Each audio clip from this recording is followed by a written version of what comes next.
आंदोलन काय आहे उद्या? रेल्वे रोको, गाव बंद, रेल्वे रोको. कशा प्रकारचं आंदोलन राहील? हा, शांततेच्या मार्गानं रेल्वे रुळावर बसून. वेळ आंदोलनाला सुरुवात कधी 11 ते 5. कशासाठी आंदोलन करणार तुम्ही?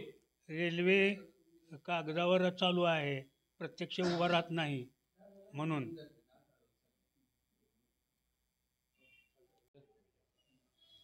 काय आंदोलन आहे उद्या बाबा? प्रशासनाच्या जे झोपले प्रशासन आहे रेल्वे खात्याचं, त्या जाग आणण्याकरता उद्या आंदोलन आहे. त्याच्यामुळं उद्या आम्ही 10 ते 2 वाजेपर्यंत आंदोलन करणार आहेत. रेल्वे 2-3 आल्या तरी थांबा इथं मिळल्याशिवाय आम्ही आंदोलन संपविणार नाही.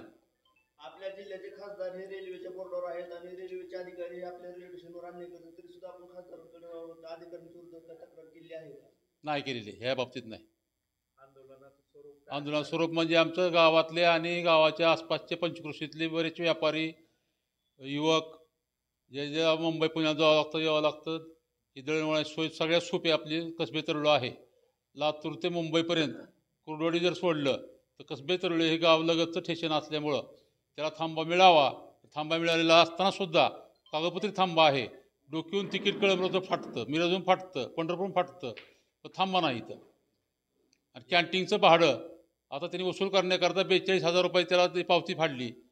भाडं तर तुम्ही त्या रेल्वे थांबत नाही, मग कॅन्टीन कुठून आली चालू झाली? 15 वर्षापासून मागणी करत आहोत. ह्याच्या अगोदर आम्ही 4 आंदोलनं केलेत. 5-5 हजार माणसं आंदोलनं होती. आम्ही पहाटेसुद्धा म्हणजे 5 वाजता आंदोलन करायला गेलतो, महिलासहित सगळी. तसंच आंदोलन उद्याचं होणार आहे. या आंदोलनाला लोकप्रतिनिधी काय उपस्थित राहणार आहेत का? नाही, आम्ही कोणाला विनंती केलेली नाही. सरपंच, उपसरपंच, सगळे मेंबर, सगळे प्रतिष्ठित आजी माजी सरपंच सगळे हजर राहणार. तुम्ही म्हणता मागणीची आमच्याबरोबर दखल घेतलेली आहे, पण इथंही होत नाही, रेल्वे थांबत नाही. हां, ते राजकीय त्याला ते दबाव आहे. तर सांगता येत नाही, राजकीय दबाव. राजकीय असं कसं बाबा सांगताय? अहो, जे काय काम तरुल्याला होणार होतं ते सगळे उसवून नेण्यात आलेलं आहे.